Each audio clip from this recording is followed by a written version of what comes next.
উসমান হাদির জন্য দোয়া করব। আমরা কি পারবো ইনশাআল্লাহ? আমরা আজকে দেখতে পেয়েছি বাংলাদেশের নির্বাচন পরবর্তী একটি দল তারা জুলাইকে হারিয়ে দেওয়ার জন্য চেষ্টা শুরু করেছে। তারা জুলাইয়ের আকাঙ্ক্ষাকে ধারণ করতে চায় না। তারা শহীদ উসমান হাদির যে লড়াই, সেই লড়াইকে তারা ধারণ করতে চায় না। তো সে কারণে বাংলাদেশে যে তরুণ প্রজন্ম আছে, যারা রাজপথে সবসময় ইনসাফের কথা বলেছে, যারা বাংলাদেশে আজাদি এনে দিয়েছে, যারা জুলাই শহীদদের আকাঙ্ক্ষাকে ধারণ করে, তাদেরকে সবসময় সজাগ থাকতে হবে। আমরা কি পারবো ইনশাআল্লাহ?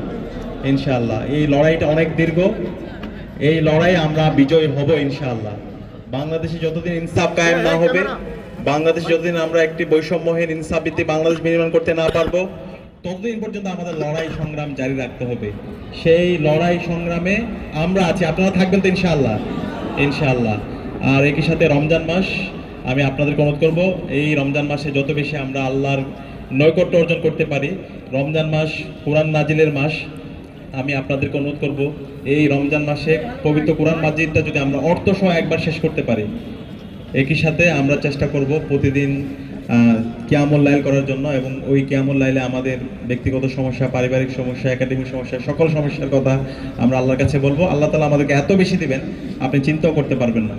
আর একই সাথে আমরা যে সমাজের চিন্তা করি, যে সমাজে কোনো সন্ত্রাস থাকবে না, চাঁদাবাজি থাকবে না, টেন্ডারবাজি থাকবে না, রাহাজানি থাকবে না, সেই সমাজ ইনশাআল্লাহ আমরা এই ঢাকা 16 আসনে পাবো ইনশাআল্লাহ।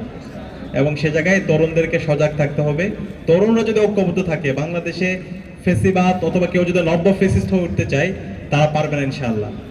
তো আমি আশা করছি আমরা ইনশাআল্লাহ ঐক্যবদ্ধভাবে আমরা শহীদদের রেখে যাওয়া আমানত, একটি নতুন বাংলাদেশ, ইনসাফ ভিত্তিক বাংলাদেশ, এবং শহীদ উসমান হাদির যে লড়াই, যে আজাদির লড়াই, সে লড়াই আমরা জারি রাখতে পারবো ইনশাআল্লাহ। সেই লড়াইয়ের উদাত্ত আহ্বান জানিয়ে আমি আমার কথাই